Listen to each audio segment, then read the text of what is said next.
Olá, tá começando mais um episódio do GRPcom Talks, o podcast de carreira do GRPcom, Grupo Paranaense de Comunicação. Eu sou Flávia Rocha, da Rádio Mundo Livre, e hoje vamos conversar sobre um momento que muda completamente a trajetória de muitos profissionais, o primeiro cargo de liderança. Afinal, será que ser um excelente profissional significa que você será um excelente gestor? Quais são os erros mais comuns? Como deixar de pensar apenas na própria entrega para passar a desenvolver pessoas? E como a inteligência artificial pode transformar a carreira e a forma como lideramos? Para conversar sobre tudo isso, recebemos 3 convidados muito especiais. A psicóloga e mentora de carreiras, Marta Cordeiro de Mello, seja bem-vinda. O jornalista e gestor da Gazeta do Povo, Jonatas Lima, muito bem-vindo. Obrigado. E também a jornalista e gestora da RPC, Letícia França. Sejam todos muito bem-vindos. Obrigada. Vamos para mais um GRPcom Talks.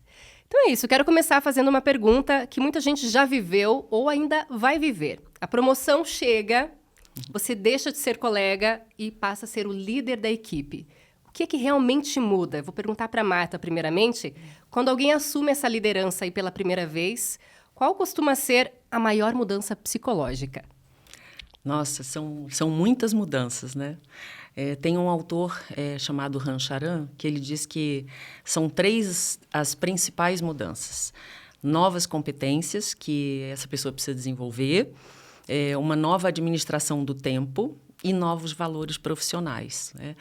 Mas o que a gente vê é que isso emocionalmente gera bastante ansiedade, né? Porque o novo gestor ainda não tem a prática do dia a dia para saber como é que ele aplica determinadas ferramentas ali, como é que ele desenvolve as pessoas. Então, são muitos desafios. Acho que emocionalmente também, né, deve afetar bastante, né? O que acontece no emocional dessa pessoa ali nesse momento? Normalmente, eu vejo que os gestores ficam muito ansiosos, porque principalmente a administração do tempo muda bastante, sabe? Uhum. E as atividades também, porque não são mais atividades operacionais, são atividades que envolvem muito foco em resultados, né? Em olhar para a entrega da equipe toda e não só a própria entrega. Porque antes essa pessoa ela só olhava para aquilo que ela precisava apresentar de resultados. Uhum. Agora o resultado dela é representado por várias pessoas, né? Sim. Agora eu pergunto para o Jonatas, se você lembra a primeira vez que você liderou uma equipe. Qual foi a sensação? Eu acho que a primeira vez não foi nem profissionalmente, sabe? Eu me lembro que um fator na minha vida que me ajudou muito nessa questão de relacionamento com pessoas e equipes foi o meu tempo de grupo de jovens na paróquia.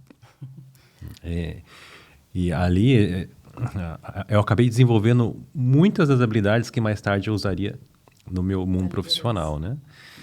Eu fui coordenador de grupo de jovens, ajudei a preparar muito evento, Teatro da Paixão de Cristo, esse tipo de coisa, eu sempre me envolvi. Agora, profissionalmente, eu entrei muito cedo na Gazeta do Povo e me lembro que as primeiras vezes em que eu realmente estive à frente de um time foram em oportunidades temporárias, né? O que é comum para muita gente. Você vai substituir o seu líder, o seu chefe, ou um projeto temporário. Eu fui editor de alguns cadernos que nós tínhamos na época que eram voltados a estudantes, um caderno especial do Enem, que era feito só naqueles meses que antecediam o exame, ou um caderno especial de pós-graduação também. Eram todos projetos temporários. Então, eu era repórter, bastante focado no tema da educação, e quando surgia essa oportunidade, me chamavam e ali eu tinha que escolher alguns profissionais que também trabalhavam temporariamente, mas acho que era uma excelente oportunidade para mim e para a empresa de me testar, né? Assim, vamos ver como que ele se sai, tendo que escolher pessoas, tendo que orientar colaboradores, né? Ainda que temporários. E para mim, tendo que exercer esse tipo de habilidade, né? De editar o texto de outra pessoa, corrigir erros quando eles acontecem, se responsabilizar pelo produto final. Então, começou dessa forma. Aí, mais tarde, é que surgiu uma oportunidade efetiva, quando a Gazeta do Povo lançou um site voltado para a família, chamado Sempre Família, né? E aí eu assumi, de fato, como editor responsável, daí com uma nova responsabilidade de escolher pessoas que eram colaboradores efetivos, né? Que ficariam comigo o tempo todo.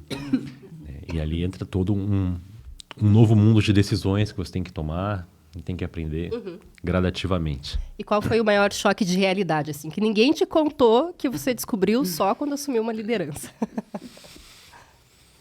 Puxa vida, eu acho que tem... Algumas coisas afetam de forma bastante específica jornalistas. Eu acho que essa transição de você parar de escrever, sabe? E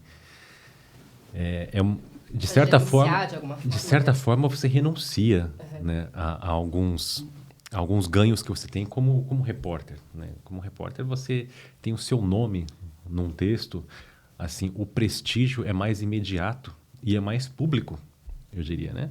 Porque o seu nome está ali no texto, as pessoas leem, se gostam, falam para você ou não. Mais recentemente, com os medidores de desempenho, né, a gente sabe se, puxa, aquela matéria deu muita audiência ou não, se muita gente leu, muita gente comentou. E aí, quando você vira gestor, embora seja uma promoção,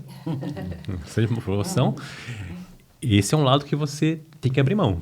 Sim. Né? Você tem que passar a trabalhar para que os seus liderados, né, produzam aquilo que você fazia antes. E acho que esse é um momento de choque, até eu diria um tanto psicológico, assim, que você precisa aprender a lidar e superar. Agora eu vou perguntar para a Letícia qual foi a habilidade que você precisou desenvolver ali quando deixou de ser somente a jornalista para passar a ser líder. Várias, né? Várias, porque é uma profissão nova, né? A gente acha que você tá ali, você é bom tecnicamente no que você está fazendo, né? E a gestão não é necessariamente isso, né? Você vai com outras, né? Vai com outra habilidade. Eu tive que aprender a desenvolver o delegar, que aí o que a Marta falou, a questão de você ter um time, e esse time que vai trabalhar ali para a entrega do resultado. E o erro que eu vejo que eu cometi ali no início é que, como eu sabia fazer, né, eu queria fazer junto. Né? Deixa que eu vou fazer, que é mais rápido. E aí você acaba não desenvolvendo as pessoas, porque você está fazendo por elas. E a pessoa, ela também está no começo, às vezes, então você tem que dar o tempo para ela se desenvolver, você tem que dar ferramentas, você tem que dar um ambiente para que ela possa se desenvolver ali. E aprender a confiar na equipe, né? Isso, aprender a confiar na equipe. E eu tinha muito essa ansiedade, porque eu já dominava, eu queria fazer, eu falei, calma. E aí eles ficam até mais inseguros, né? Porque, eu tô fazendo errado, porque ela tá fazendo, aí quando você, não, eu tô fazendo tudo errado. Aí você para, respira, não. Aí eu tive que aprender mesmo a delegar. E funciona muito. Quando você começa a delegar, quando você começa a ver aquela equipe se desenvolver, também vai dando um orgulho, que é isso, né? Você vai permitindo que as outras pessoas brilhem, que elas também tenham esse reconhecimento. Aí elas vão ficando felizes, motivadas, e aí você vai ficando feliz também com o crescimento do outro. Então, isso foi uma coisa que eu aprendi muito, essa habilidade. Legal. Bom, a maioria das pessoas sonha em ser promovida, mas será que toda promoção prepara alguém realmente para liderar? Será que promover o melhor técnico funciona? Existe uma prática muito comum nas empresas, que é o melhor vendedor vira gerente, o melhor jornalista vira editor, o melhor engenheiro vira coordenador, mas será que isso funciona de fato? Marta, eu te pergunto, existe uma diferença entre a competência técnica e a competência de liderança? Existe muita diferença, muita diferença. No Brasil, a gente vem há muitos anos trabalhando com uma cultura mesmo de que a gente promove o melhor especialista da equipe para gestor. Até porque esse era o único caminho que a gente tinha de recompensar as pessoas que trabalhavam muito bem. Né? Então, para a pessoa ser promovida e ter um aumento de salário, ela precisava ser promovida a gestora. Então, a gente não... Hoje em dia, a gente vê algumas empresas assim que fazem a tal da carreira em Y, né? Que aí você tem duas possibilidades. Ou a pessoa entra como colaboradora e segue por um caminho da gestão, ou a pessoa segue por um caminho de especialista. As empresas ainda estão engatinhando nisso, sabe? Infelizmente, porque a gente tem pessoas que são verdadeiras estrelas tecnicamente, mas como gestores já não tem perfil, né? Então, é uma pena, porque às vezes essa pessoa é promovida, aí a gente perde um excelente especialista e não ganha um bom gestor. Então, não é todo mundo que tem perfil para fazer gestão. E tem muitas pessoas hoje em dia que conseguem dizer, não quero fazer liderança. Né? Tem até umas bibliografias assim, mais drásticas, né, que dizem, nossa, a gente não vai ter líder daqui a alguns anos. Né? Mas, por outro lado, tem pessoas que gostam muito da gestão, que é isso que a Letícia falou, né? Tem horas que a gente sente um orgulho, porque você vê as pessoas se desenvolvendo.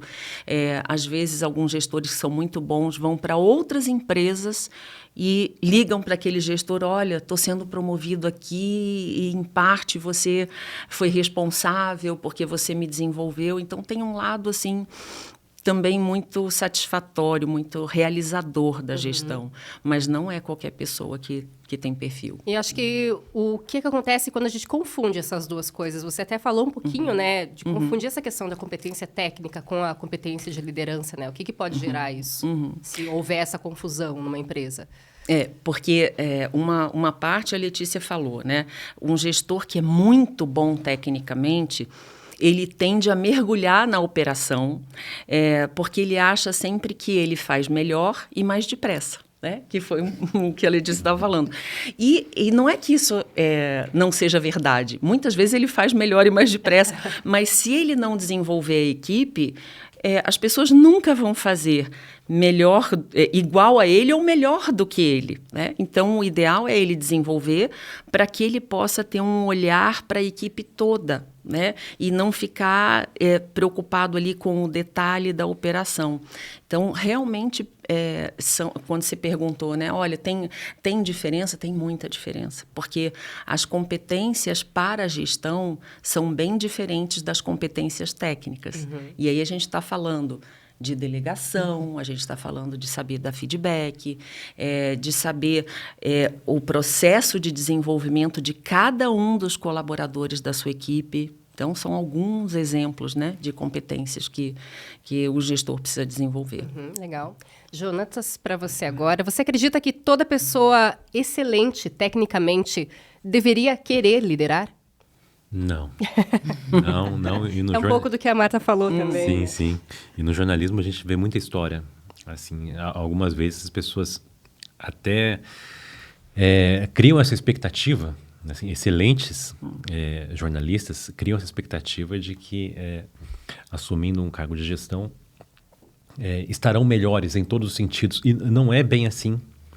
E eu já vi pessoas que queriam isso, foram promovidas, se arrependeram, sentiram muita falta do tempo de produção. Né? E até no papel de gestor hoje, eu percebo que é um dilema que a gente tem que discernir muito bem. Porque quando nós temos na equipe pessoas muito boas, excelentes, às vezes a gente fica em dúvida. Puxa, assim, eu estou com uma vaga aberta para gestor, o melhor do meu time é esse. Mas se eu tirar ele daqui, eu perco o melhor texto do jornal. Assim, né? Como que eu posso abrir mão, né, de um jornalista desses, né, para colocar num cargo que, claro, é muito importante, mas vai ser difícil, muito difícil encontrar um substituto aqui. Então, a gente tem que equilibrar a necessidade do jornal, a expectativa do colaborador, né? E eu diria que tem até... tem um pouco de aposta, sabe? Eu vejo assim, puxa, vamos tentar com esse ou não? Não é o momento. Um profissional brilhante, ele pode crescer na carreira sem que ele se direcione para um cargo de liderança. Então, sim, exatamente. Assim, acho que o mundo do jornalismo é cheio de jornalistas brilhantes que foram repórteres a vida toda, né? E esse é um caminho que pode te garantir prêmios, reconhecimento, muitas vezes até uma remuneração maior do que a do gestor, né? Porque eu diria que é um caminho um tanto mais horizontal, mas É outro de caminho do destaque. Y, né? Destaque. Pode crescer, mas Sim, num sentido De diferente. destaque. Né? Realmente são caminhos diferentes, habilidades diferentes, e exige muito discernimento de todos os envolvidos na hora de fazer essa escolha. Legal. Letícia, olhando para você como gestora, que comportamentos você identifica em alguém que demonstra esse potencial de liderança antes mesmo de assumir um cargo? Tem alguma luzinha que você vê em alguém? Essa pessoa tem um jeitinho de líder? Então, sabe que essa é uma pergunta que a gente acaba se fazendo, né? Porque, abre uma vaga, quem que tem o perfil? O que seria esse perfil da liderança, né? Acho que hoje o próprio GRPcom dá essas ferramentas para a gente não cair nesse erro, né? De pegar o melhor técnico e transformá-lo em líder. Então, a gente já tem cursos, eles participam, né, de alguns PDJs, que a gente chama lá no jornalismo, né, Programa de Desenvolvimento, que eles já vão tendo contato com essa liderança até para saber se eles gostam ou não. E ali a gente também já vai vendo quem que tem o perfil ou não. Eu acho que essa pessoa, ela... É meio que o que o Jonathan falou, né? Ela automaticamente já vai liderando, ela já vai motivando, ela gosta de se envolver com projetos, ela mesmo puxa a responsabilidade para ela, você não precisa ficar todo momento ali delegando. É aquele profissional que já vem com o problema, mas ele já te mostra ali 2 saídas para você, sabe? Não fica só reclamando, porque tem pessoas brilhantes que também não têm essa visão. Que ela precisa a todo momento que você fique mostrando para ela ali o caminho, entra nessa zona de reclamação, às vezes. Então, é um profissional que vê mais saídas, assim. Ele puxa essa responsabilidade para ele está motivado. Então, eu vejo um pouco disso, assim, né? Ele já tem uma liderança nata mesmo, envolve as pessoas, sabe? Ouvir. É aquele que todo mundo quer ter no time, que geralmente não está ali envolvido em confusão, ele quer somar, sabe? Então, mas não é fácil, às vezes, identificar, né? Porque... Sim. E eu pergunto agora justamente sobre isso para todos vocês, se essa liderança é um talento natural ou é algo que realmente pode ser desenvolvido ao longo da carreira. O que vocês acham? Um pouco de cada, mas que tem que ser desenvolvido, tem. Que não dá para chegar no achismo. Mas pode ser um talento natural também? Como o Jonatas, que liderou o grupo de jovens desde novo. De repente já era um talento natural seu? Eu acho que nem soubesse ainda.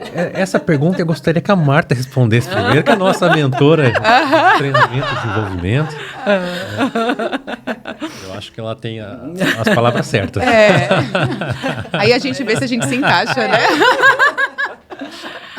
Mas eu acho até que isso tá mais para a linha da psicologia mesmo, né? Por conta de que tem pessoas que têm um perfil que já facilita muito a liderança. Que são pessoas mais extrovertidas, são pessoas que têm mais facilidade de falar em público e que são mais relacionais. Porque as pessoas que são muito tímidas, elas conseguem desenvolver. Eu conheço alguns gestores tímidos e mais reservados, mas a quantidade de energia que essas pessoas têm que colocar para cumprir com essa função que não é da natureza da pessoa. Tá? Então, a gente pode dizer assim, que é possível desenvolver, mas é mais sofrido. É mais sofrido para essas pessoas que têm um perfil mais reservado. E até conectando com a sua pergunta anterior, como é que a gente identifica perfil para a liderança? O Jonathan falou um negócio que eu acho que é a melhor forma, sabe? Que ele falou, a gente tem que fazer uma aposta. Mas essa aposta pode envolver testagem. Né? Sabe quando você fala, não, a gente já coloca em algumas atividades e tal. Por quê? Porque não só o gestor consegue observar o comportamento desse colaborador, se ele dá conta, né, desse outro papel, e o próprio colaborador se testa também. Porque, às vezes, a pessoa tem uma imagem da liderança que é distorcida. Não é uma imagem real. Inclusive, algumas pessoas acham que o líder trabalha menos. Gente. Então, eu sou uma ferrenha defensora do líder, porque o líder tem uma pressão absurda em cima dele, né? E aí a gente tem que colocar essa pessoa para fazer uma testagem para ver se ela dá conta mesmo, né? Você, Letícia, acredita que você tinha esse talento natural? Ou você acha que foi desenvolvendo ao longo dos anos de carreira, assim? Sabe que ouvindo o Jonathan falar, eu lembrei que na escola, no grupo da igreja, eu sempre fui essa pessoa que gostava de... Que tomava frente, fazia apresentação, lá vai Letícia, o grupo de dança, o grupo não sei o que lá.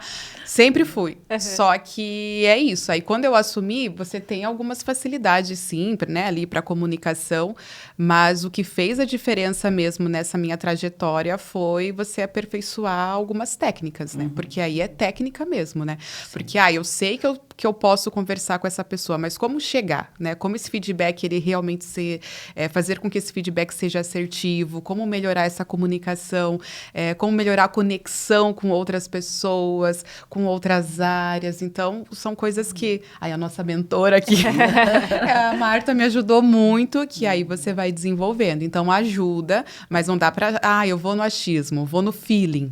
Não dá, porque aí você vai nesse erro, né? Se eu fosse para ir no feeling, né? Eu ia ali fazendo, não ia delegar, não ia ter conversas difíceis, você vai no feeling. E aí tem momentos que precisa muito de técnica ali de gestão para dominar. Sendo desenvolvidas. Legal. Bom, gente, se antigamente um líder era reconhecido porque ele sabia todas as respostas, hoje parece que o papel mudou um pouquinho. Muito mais do que responder, ele precisa fazer boas perguntas. E quais competências, então, Marta, são indispensáveis para um novo gestor? Então, já começando pelas boas perguntas, né? A gente chama de perguntas poderosas, as perguntas que ajudam as pessoas a se desenvolverem.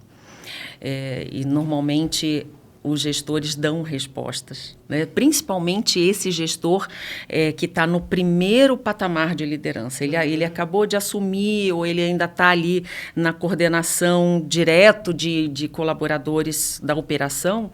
Ele tende a dar respostas porque, olha só, se a gente veio do modelo de que o melhor especialista é promovido a gestor, ele sabe as respostas. Então, principalmente na primeira liderança, ele tende a dar a resposta. Só que quando ele dá, aí ele não desenvolve a pessoa. Né? Então, até uma pessoa que está muito crua na operação, a pessoa entrou agora, ou está muito recente naquela posição que a pessoa assumiu ali, aí, ok, você está ensinando a pessoa, então você vai dar as respostas para ela. Mas uma pessoa que já tem alguma experiência, o ideal é fazer perguntas mesmo. Né? Então, perguntas, aí você perguntou de outras competências. Saber fazer conversas difíceis, que a Letícia falou, que são várias. Né? As conversas difíceis a gente vai ter que ter ao longo da carreira de gestão todinha, né? Inclusive para demitir pessoas. Né? Imagina como é desafiador. Difícil, né? E eu me lembro que na minha primeira gestão, eu já assumi a posição com o desafio de demitir alguém. E foi muito doloroso para mim, muito. Porque eu falei, bom, além de ser doloroso com aquela pessoa especificamente, eu estava chegando, então a equipe inteira se voltou contra mim, né? Porque, meu Deus, ela veio para cá para demitir, né? Então tem, além das conversas difíceis, dá feedbacks mais rotineiros, né? Que mostrem para a pessoa se ela está indo num caminho correto ou se ela precisa melhorar em alguma coisa. Esses dias eu estava fazendo algumas entrevistas para começar um processo de mentoria de liderança. E aí, um dos colaboradores, que já é gerente, porque o processo vai ser para um vice-presidente, aí esse gerente falou comigo assim, nossa, eu passei muitos anos sem direção, porque eu não recebia feedback. E aí, o que eu deduzia? Se eu não recebo feedback é porque eu estou indo bem, né? Ninguém me fala nada. Então, aquela sensação de trabalhar no escuro, né, gente? É muito ruim. Eu sempre digo assim que essa é uma competência fundamental, sabe? De saber dar feedback. e com leveza. Né? Às Escuta vezes também, né? Saber ouvir também deve ser bem importante. Sim, né? sim. Orientar a pessoa, porque é pior você não dar feedback do que você dar um feedback negativo, né? É pior a pessoa ficar no escuro, sabe? Sobre o que ela, a forma, as competências dela, as entregas que ela faz, né? Certo. Letícia, na prática, para você, como você acha que é equilibrar a cobrança por resultados em um ambiente e o cuidado com as pessoas em um ambiente com a pressão? Como equilibrar essa cobrança aí? Eu trabalho na RPC, televisão é pressão, porque é o jornalismo diário, né? Então, tem aquele frio na barriga, é ao vivo, né? Então, as pessoas entram, você tem o cuidado com os erros mesmo, não podem, né? Porque as pessoas que estão assistindo, bom, quem é telespectador, né? A notícia precisa estar checada, então tem toda aquela pressão da gente levar a informação da melhor forma e a informação correta e correndo contra o tempo, porque você, né? Provavelmente agora o pessoal está lá querendo dar essa notícia rápido e a notícia é checada. Então, a equipe, ela vem um pouco com essa, não sei se é ansiedade, mas tem essa pressão. Não tem como não ter essa pressão. Então, o que eu procurei fazer, né, e porque eu também já trabalhava ali, fui observando alguns líderes, o que eu queria, o que eu não queria, isso vai ajudando, né? Eu deixo claro para a equipe. Né? Aqui vai ter a pressão, né? Mas o que me ajudou muito foi ter um plano B, digamos assim, em alguns momentos, né? Que eu conversava bastante com a Marta, a questão do locus interno e locus externo, né? Você sempre tem a mania de, mas é porque o link caiu, o sinal não deu certo, não sei o quê, aí fica todo mundo desesperado. Então, eu já chego ali para a equipe e falo, é assim, né? Hoje a gente está com essa situação. Hoje, por exemplo, eu tive uma situação dessas, né? A primeira equipe que entra ao vivo, a repórter passou mal. Isso acontece. O repórter passou mal, né? E aí, eu não vou colocar o jornal no ar? Vou esperar a próxima equipe entrar? Então, a gente já deixa claro para as pessoas, a gente está com uma situação aqui fora, né, do normal, né? Só que a gente pode ir para esse caminho. E aí você dá condição para a equipe, porque senão as pessoas ficam tensas, né? Já é tenso, meu Deus, a repórter faltou, não sei o que, não sei o que. E aí todo mundo entra numa pilha. Se você entra nessa pilha também, se você pilha a tua equipe, é pior, o resultado não sai. Você vai ter que colocar o jornal no ar. Então depois a gente foca em, né, o que aconteceu, se a pessoa está bem, se não está. Então naquele momento você tem que trazer um ambiente de tranquilidade. Então assim, para resumir, eu acho que é isso. Você não tem como fugir da pressão, porque é a profissão que a gente escolheu. O jornalismo tem essa pressão. Mas aí você traz um pouco de tranquilidade, prepara aquele ambiente, traz ali soluções junto com a equipe, traz um ambiente de tranquilidade e já vai apontando ali uns direcionamentos, né, para que isso aconteça e eles fiquem mais tranquilos. Legal, né? Segue percorrendo os resultados. Isso aí. Jonatas, já na Gazeta do Povo, vocês estão agora no formato híbrido, né, ou remoto. E como faz essa gestão do time de forma online? O contato presencial faz diferença aí com a equipe? Ou não ter esse contato presencial dia a dia? Como que funciona? Acho que agora a gente já se adaptou. Aprendemos a trabalhar no sistema home office e é diferente. É diferente das técnicas que você usa quando você está presencial, né? Eu trabalhei por muito tempo numa grande redação presencial, jornalismo tradicional. Tudo mudou na pandemia. E houve uma outra mudança importante também para a Gazeta do Povo, que foi nós investimos na nacionalização da marca, né? Então, nós estamos falando aqui de Curitiba, mas hoje a Gazeta do Povo tem mais pessoas em Brasília do que em Curitiba, né? E temos jornalistas espalhados pelo Brasil todo. Fisicamente já ficou impossível ter uma única redação com todos. A gente precisa de alguns cuidados, né? Claro, com o sistema de home office. Para a maioria dos gestores é um tanto híbrido, porque nós temos, claro, compromissos presenciais aqui em Curitiba ou mesmo em Brasília. Como a Marta falou, os líderes trabalham muito mais às vezes. Sim. Com certeza. Mas ao lidar com a equipe, claro, a gente precisa de alguns cuidados, como, por exemplo, etiqueta básica do home office, né? Câmera aberta o tempo todo.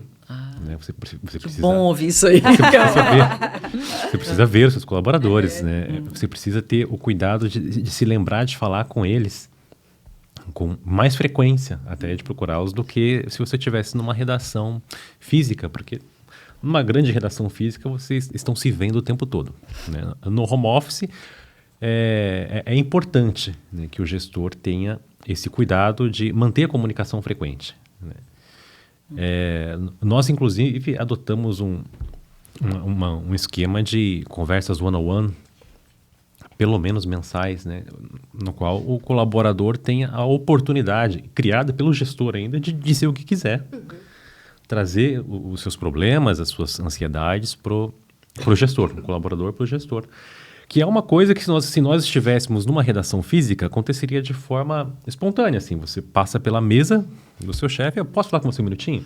E vocês conversam. No sistema home office isso não existe, então você tem que criar essa oportunidade de ter uma videochamada ali individual com cada um, para que os assuntos mais importantes possam ser tratados com privacidade.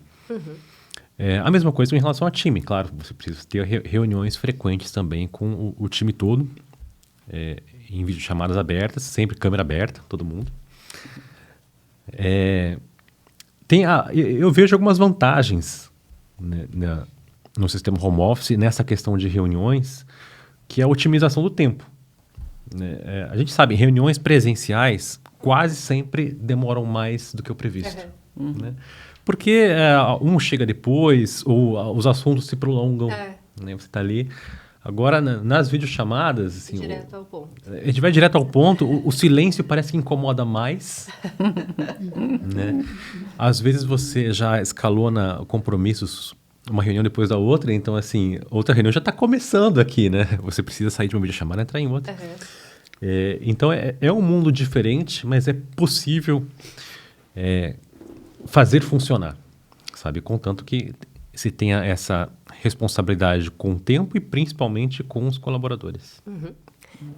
Marta, te pergunto agora, que comportamentos fazem aí, então, um gestor continuar pensando como especialista? A gente falou caminho inverso, agora o gestor. Como que ele pode manter-se como especialista ali? Mas se diz... Que comportamentos você pode observar nesse gestor que ele ainda é visto como um especialista, no caso? Entendi. Bom, primeiro, quando ele se torna muito controlador, a gente está cheio de gestor, assim, cheio. Aquele gestor que fica o tempo inteiro, assim, ele vai na operação e aí ele começa a perguntar, e aí? Como é que tá? Né? Já fez? Vai conseguir? Como é que você está fazendo? Né? E quando ele não faz pelo colaborador, né? Quando ele não pode deixar, né? Pode deixar que eu faço. Então, toda vez que ele começa a controlar demais a equipe, isso é sinal que ele não saiu ainda do patamar de especialista. Né? Ele ainda tá misturando os papéis ali. E, assim, quando dá as respostas prontas, que é aquilo que a gente estava falando, né? Ao invés de fazer perguntas que ajudam a desenvolver as pessoas e a criar uma relação mais independente. Mais autônoma, porque o gestor que dá todas as respostas, ele acaba criando uma dependência na equipe. Aí a Letícia falou um pouco sobre isso, né? É aquela pessoa que vai... ela já sabe, ela já mapeou o problema, ela já sabe qual é a solução, aí ela vai lá no gestor, olha, a gente está com um problema com esse cliente tal aqui, e eu pensei em fazer isso, o que você acha? Ela já sabe o que fazer.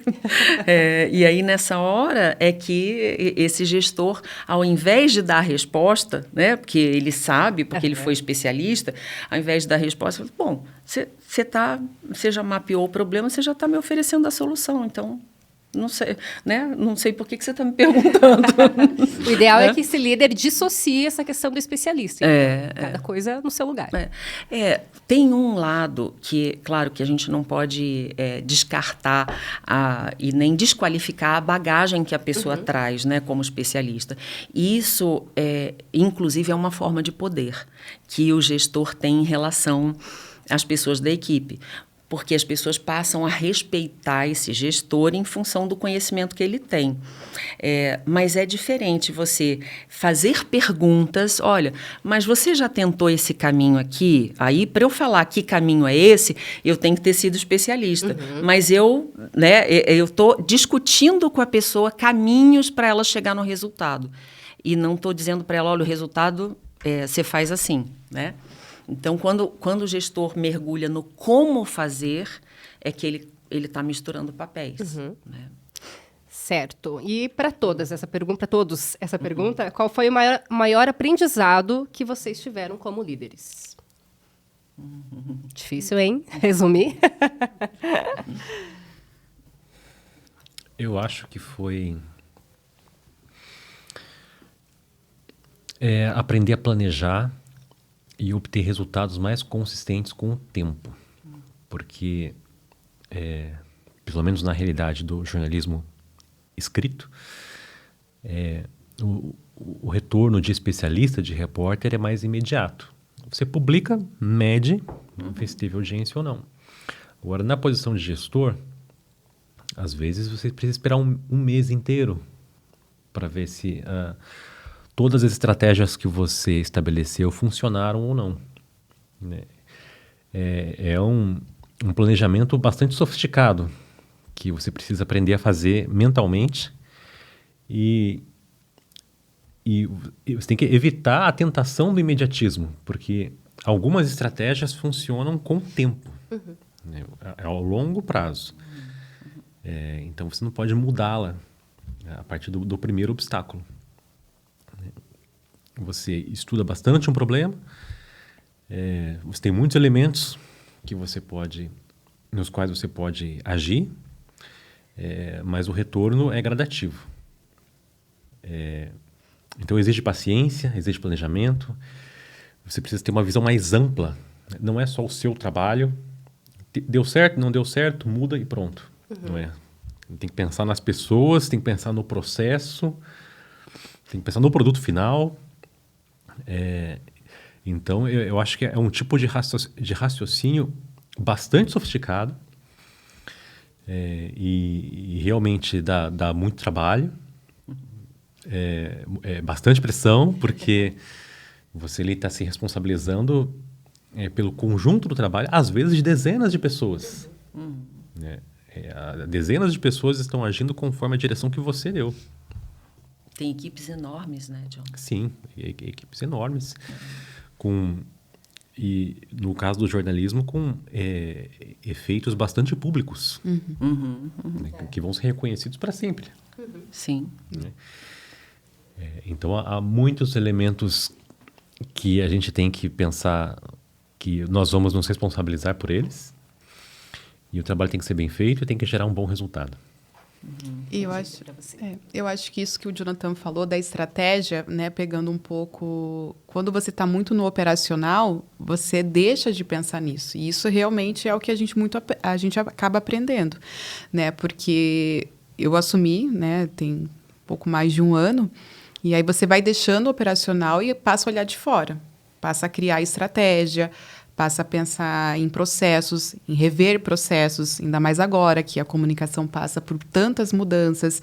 Então, o teu olhar, ele tem que começar a ir para um outro lado, sair do operacional e fazer como essa operação rode, né, dentro da estrutura que a gente tem, das novas funções, a IA que está vindo. Então, o teu olhar tem que ser um pouco à frente, tem que ser à frente, né? E isso é uma coisa que eu aprendi, é uma habilidade que eu aprendi. E a outra foi ter conversa difícil, né, que é o que a gente estava falando, porque no início, né, eu era da equipe, então você é colega ali da equipe, né, como corrigir, né, e agora na posição de líder. E hoje eu já tenho mais tranquilidade para ter essa conversa difícil, ela é necessária, porque se é uma coisa, se é uma atitude que você sabe que não está dentro da cultura da empresa, que não está dentro ali, né, do que a gente espera, já tem que corrigir. E corrigindo até dar uma oportunidade para essa pessoa, né, dela conseguir corrigir. Porque se você fica adiando isso, você não dá essa oportunidade para a pessoa, ela acha que está tudo Vai bem, seguir porque igual. você não deu feedback, aquilo vai contaminar totalmente o time e aí vai escalonando, vai escalonando. Então, eu aprendi que essas conversas difíceis, elas precisam acontecer e elas precisam acontecer o quanto antes, né? Para dar tempo para a pessoa e também para ali não contaminar o time. Isso eu fui aprendendo também. Legal. Marta, você tem algum aprendizado, assim? Posso resumir? Sabe que tem uma questão, né, que ambos, né, comentaram, né, de olhar mais de fora e ter mais estratégia. Uma questão que eu estou reforçando muito com os gestores, que eu comecei a perceber que toda hora os gestores escutam assim, você precisa ser mais estratégico, você precisa ser mais estratégico. Né? E aí eu comecei a perguntar, o que é ser mais estratégico? Né? Porque... e aí percebi que as pessoas não sabem o que é. Né? Concretamente, o que é. Né? Então, acho que ao longo dos anos, assim, um dos meus maiores aprendizados foi identificar o que é ser estratégico. Né? Porque é esse olhar, né, para o todo e não só, né, para uma entrega que era a que você fazia, né, muitas vezes. Uhum. Mas tem outros elementos, né, que é o olhar para o curto, médio e longo prazo. Né? Tem muito gestor que só olha para o curto prazo e, às vezes, não é só a primeira liderança, tá? Às vezes, o gestor já está ali como gerente, às vezes gerente sênior e ainda está com um olhar para curto prazo. Então, esse é um aprendizado muito grande, né? Assim, nesse sentido de olhar para o longo prazo, levantar possibilidades. Puxa, essa pessoa aqui, ela está se tornando... Um exemplo, tá? Ela está se tornando muito boa tecnicamente.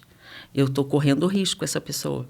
Porque ela pode ser levada pelo mercado, né? por um concorrente, ela pode querer novos desafios. Então, eu tenho que conseguir enxergar possibilidades naquilo que está acontecendo com a minha equipe. Senão, né, eu estou à mercê, né, dos acontecimentos e aí eu só vou trabalhar reativamente, ao invés de trabalhar preventivamente. Né? Além disso, ser estratégico tem a ver com um olhar para fora da empresa. Né, para o mercado, para os movimentos políticos. Na Gazeta, eu acho que vocês fazem até por obrigação, né, John? Porque, né, mas o cenário brasileiro tem que ser visto Sim. por esse gestor, para que ele possa fazer algumas previsões ali. Puxa, olha, vou ter um ano mais complicado por conta de eleições, né? Uhum. A Copa agora vai dar uma...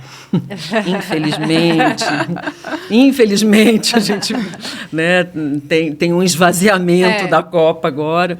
Mas tem que ter um olhar não só para dentro da empresa, mas para fora também. Né? Uhum, legal. A gente vai falar um pouquinho agora sobre o futuro da liderança, porque o mercado muda muito rápido, tem novas gerações chegando, novos modelos de trabalho, equipes híbridas, como a gente falou, inteligência artificial. E o que isso tudo muda para quem lidera, né? Quais são as principais tendências aí para a liderança nos próximos anos que você acha, Marta? Nossa... É difícil a gente falar de tendências, né? Por um lado, é o olhar estratégico, né, que a gente estava falando agora. Mas por que é difícil falar de tendências? Porque, gente, eu acompanhei uma época que a gente fazia previsão para 10 anos para frente, né? Me lembro que, há muitos anos atrás, foi o meu primeiro trabalho. Eu trabalhei na Shell, lá no Rio de Janeiro, e aí tinha uma área do lado da minha área de treinamento e desenvolvimento que chamava-se Cenários. Essa área era especializada em fazer previsões e tendências para 10 anos para frente. Hoje em dia, a gente não tem mais essa prática. Porque a 10 horas já pode ter mudado tudo. Exato. Né? Então, o que é considerado num processo, por exemplo, de mentoria, a gente considera longo prazo 5 anos, e olhe lá. Uhum. Né? Então, agora a gente considera curto prazo 1 ano, médio 3 anos, longo prazo 5 anos. Mas, falando assim, daquilo que a gente consegue enxergar, né, em termos de tendência... nós já enxergamos em algumas empresas lideranças que são mais flexíveis, né, no seguinte sentido. Bom, se eu tenho uma expertise diferente, eu posso liderar um projeto que tem a ver com a minha expertise. E aí eu vou liderar um projeto, né? Então, não necessariamente é uma liderança hierárquica, mas tem muitas empresas que estão com essa prática, né, de liderança de projetos. Além disso, eu estava envolvida agora numa empresa de grande porte, num trabalho que envolve os gestores numa área de inovação que está trazendo inteligência artificial para dentro da empresa. E o presidente da empresa o tempo inteiro reforçando, gente, não é para demitir pessoas, justamente para a gente reduzir a sobrecarga, porque os gestores e muitas vezes a operação também está muito sobrecarregada na grande maioria das empresas. E aí as pessoas começam a adoecer, né? Que isso também está cada vez mais, né, comum nas empresas. Então, a inteligência artificial ela pode ser um super recurso para otimizar o tempo das pessoas e, inclusive, dos gestores, para que eles possam trabalhar com um pouco mais de leveza, sabe? Porque tá pesado, né, para muita gente. Então, acho que a inteligência artificial é uma tendência inegável, né? E que a gente ainda está aprendendo a utilizar.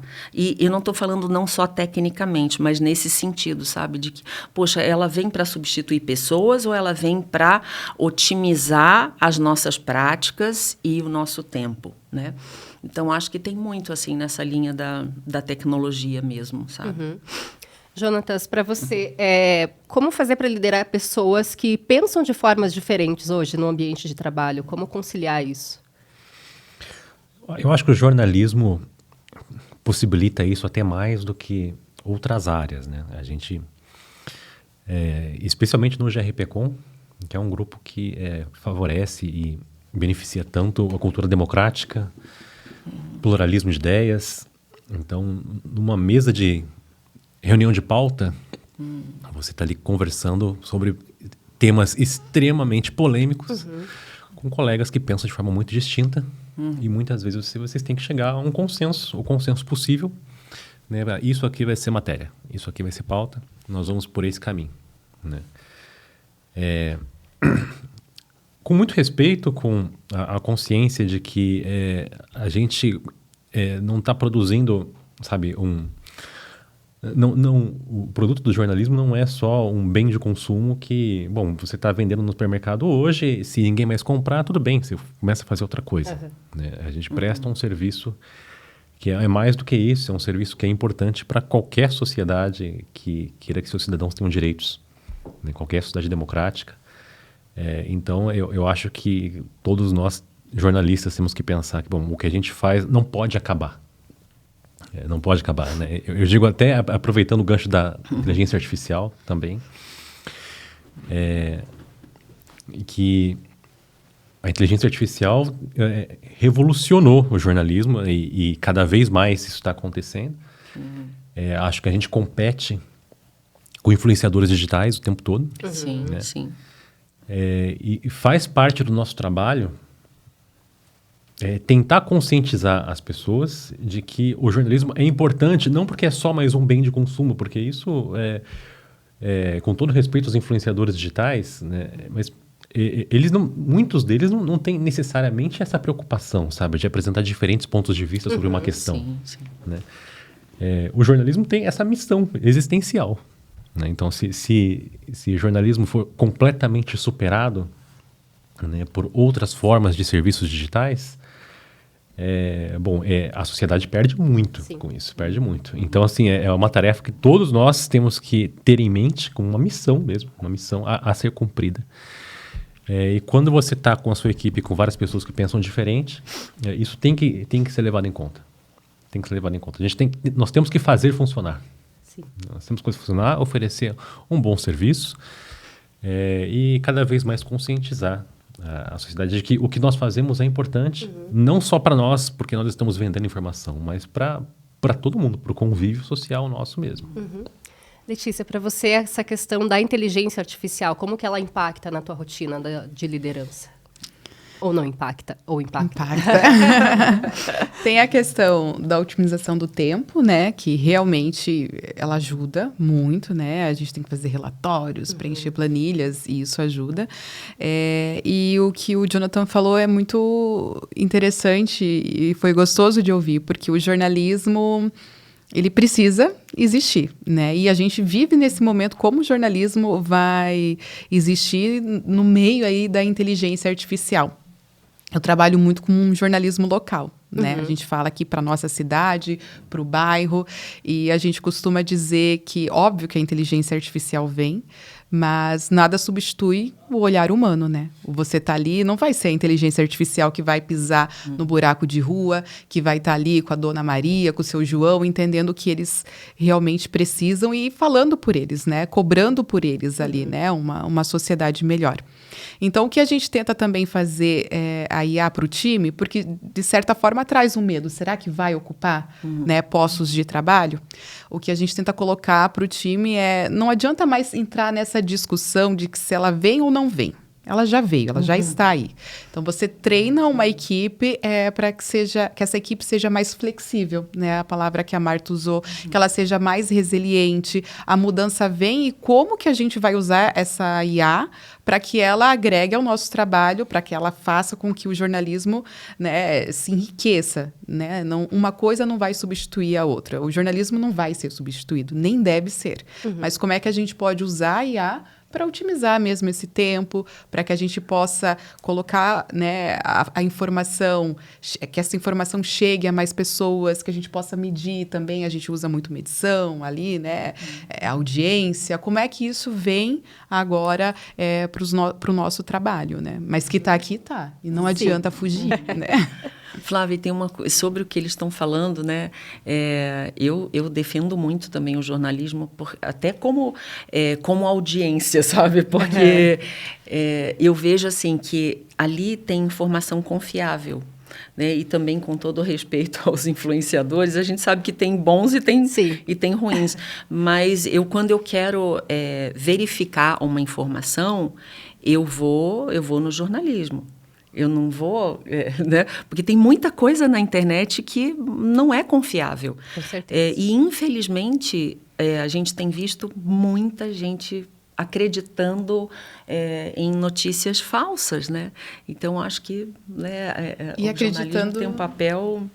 E naquilo que o Jonathan falou, na visão pronta, né? Não tem uma verdade. Existem vários lados. Tem essas outras versões. Precisa ter o debate.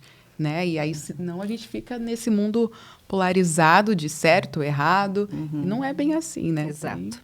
E para todos, essa pergunta, como é liderar pessoas? No GRPcom ou na sua área de mentoria? O que diferencia a cultura de liderança do GRPcom ou do seu meio? O que você acha que tem de diferente? Assim? Eu vou começar falando de um diferencial do GRPcom. Né, que eu tenho assim muito orgulho por participar né, do desenvolvimento dos gestores desde 2013. Então, eu faço parte de uma trilha de liderança, né, conduzo essa trilha.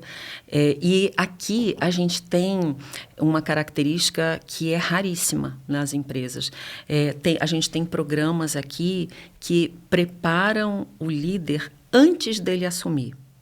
Né? Então, tivemos um programa de sucessores que aconteceu, acho que uns 2, 3 anos atrás.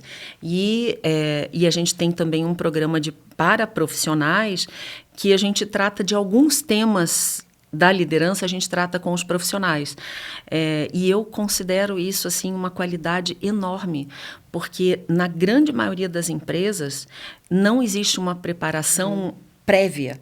Então, o gestor vai passar por um momento, quando ele assume ali a primeira liderança, ele vai passar né, por muita angústia, muita ansiedade. Ele não tem as práticas ainda, né? Ele nunca viveu aquela experiência. Então, eu acho que o GRPcom tem um diferencial. Tá, esse aparato. Muito grande. Futuro líder. E você repete a pergunta, Flávia? O que diferencia a cultura de liderança no GRPcom ou na sua área? Então, a cultura de liderança, eu falei um pouco do GRPcom, para mim, como mentora, né, como condutora, às vezes, dos treinamentos de desenvolvimento de líderes, eu vejo que a gente está fazendo agora uma transição muito grande, né, de cultura de liderança, justamente por entender que não necessariamente o melhor especialista vai ser um bom gestor. A gente tem a entrada da tecnologia que cada vez mais, né, estamos mergulhados nesse mundo, né, tecnológico. Então, tem muitos aspectos mudando na cultura de liderança dentro das empresas, né? É isso, acho que vou lembrar de mais questões. Letícia, como é liderar pessoas no GRPcom? Um pouco a gente já estava falando, né? Eu conheci a Marta nesse curso. Eu era editora e eu tive o primeiro contato, né, com a liderança nesse curso, né? Era especialista, digamos assim. E ali eu já tive uma empatia pelo gestor, que você já entende o outro lado. Eu tive colegas que tiveram essa experiência e falaram, meu Deus, eu não quero isso para mim. Mas ali eu falei, não, eu quero isso para mim. E foi quando teve a virada de chave. Então, você ter essa estrutura, para mim foi muito importante e eu acredito, né? Eu sou defensora, para o time também é muito importante. E o que o Jonathan comentou, para a gente precisa ter uma equipe cada vez mais plural. Então, a gente procura isso na nossa seleção. A gente fala, eu já tenho uma pessoa assim, eu acho que é interessante ter uma pessoa de um outro jeito, porque quanto mais a gente tiver pessoas diferentes, né, a gente precisa ter essa diversidade, né, no nosso time, porque aí sim, ainda mais no jornalismo, a gente tem uma notícia melhor, né, um formato melhor. Eu acho que o GRPcom é conhecido por ter um excelente clima interno, né? Isso é muito real. Muita gente sai, volta, e conhece o mundo lá fora.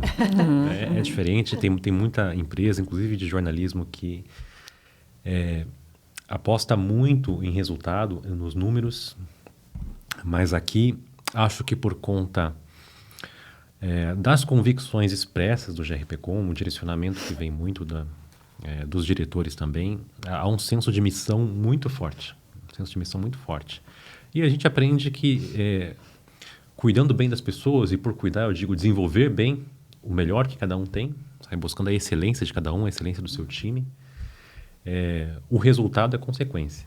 Se você busca direto o número, você corre um risco grande de atropelar ali as pessoas, a expectativa delas, né, o potencial delas, né? Quando você começa a olhar mais quem está ao seu redor como a parte necessária, né, assim, e importante para que a gente chegue num resultado juntos, isso faz diferença e, mais importante, isso funciona. Isso funciona, é o que a gente aprende e agora, como gestores, a gente pode comprovar. Aqui. Legal. Flávio, até sobre isso que ele está falando, né? Eu tenho um lema assim, cuidar das pessoas para que elas entreguem os resultados, né? Então, quando a gente está falando de cuidar das pessoas, isso não é romantismo, né? Não é porque são essas pessoas que entregam o resultado. Então, não é sustentável eu olhar só para o número, porque eu vou passando por cima das pessoas e lá na frente essas pessoas adoecem. É o que está acontecendo. Claro que não são todos os casos de adoecimento, mas eu tenho trabalhado muito nessa linha, né, da saúde mental e de como a gente pode agir mais preventivamente para não adoecer as pessoas. E o líder tem um papel chave nisso daí, né? Super importante. Legal. Bom, antes da gente terminar, queria propor um exercício rápido aqui. Imagine que uma pessoa acabou de receber a notícia que vai ser promovida na próxima segunda-feira, começa como um gestor. Qual seria o conselho que vocês dariam para essa pessoa? Começando por você, Maria. Bom, a gente tem uma promovida, mas não é primeira gestão, né? É que a gente tem uma promovida recentemente, né? Primeiro, eu vejo assim que é uma excelente prática. Se esse gestor não foi preparado previamente, como eu te disse que é uma raridade, né, acontecer, a prática que vai mais ajudar é ele conversar com outros gestores. Porque se ele não tem acesso a um treinamento, a um programa que o prepare para aquele cenário, os gestores que já estão lá podem transmitir para ele alguma experiência que vá facilitar esse começo, porque é um começo realmente bastante desafiador. Então, acho que fazer essa troca com pessoas que já estão naquele cenário e já exercem aquele papel pode ser muito rico e pode baixar um pouco essa tensão inicial. Para você, Letícia. É mais ou menos, procure sua ABP, né? Procurar ali o pessoal do RH para ajudar. Mas estudar também um pouco, gestão, né? Não acreditar que é só o feeling, né? Que, eu já tenho o potencial, já tenho ali a facilidade com a comunicação, ou se não tem, de qualquer forma, estudar gestão, procurar estudar, porque ali você também vai entendendo como liderar, como lidar com a tua equipe, com teus pares. É isso. E para você, Jonatas? Acho que o conselho que eu daria é peça ajuda. Peça ajuda para os seus novos pares, para o seu líder imediato. Quando a gente é recém-promovido, surgem muitas perguntas que quem te promoveu não consegue supor. E provavelmente quem está do seu lado já passou por isso. Já passou por desafios semelhantes. Não tenta resolver tudo sozinho. Não fique muito preocupado em apresentar resultados de imediato. Né? Quem promoveu sabe que o promovido começa um novo caminho. Né? Você começa do zero como gestor. Né? Não é que você era 10 como especialista e continua 10. Não. Você vai ter que aprender coisas novas. Né? Então, os líderes que promovem sabem que isso leva tempo. E um pouco de paciência consigo mesmo. Né? E perseverança, claro. Gente, quero agradecer muito a participação de todos. Marta, Letícia, Jonatas, se quiserem deixar algum recado final para nosso público que está ouvindo aí o GRP Com Talks. Eu acho que vale a gente falar do lado positivo da liderança, né? Porque senão a gente fala o tempo todo. Nossa, o líder trabalha mais. Ninguém vai querer ser líder. Aí a gente só vai assinar embaixo aquelas bibliografias lá que dizem, não vai ter líder daqui a pouco. Mas a liderança tem alguns aspectos assim muito lindos, né? No sentido de você influenciar pessoas. Essas pessoas que estão na sua equipe, muitas vezes elas levam aquilo que você influenciou, elas levam para casa, né? Então você pulveriza essa influência e que você faça uma influência positiva, né?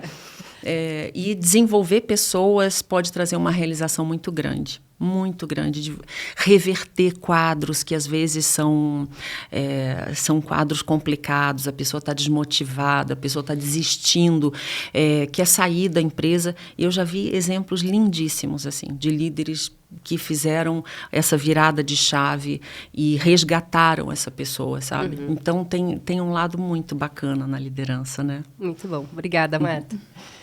Palavras finais, Letícia.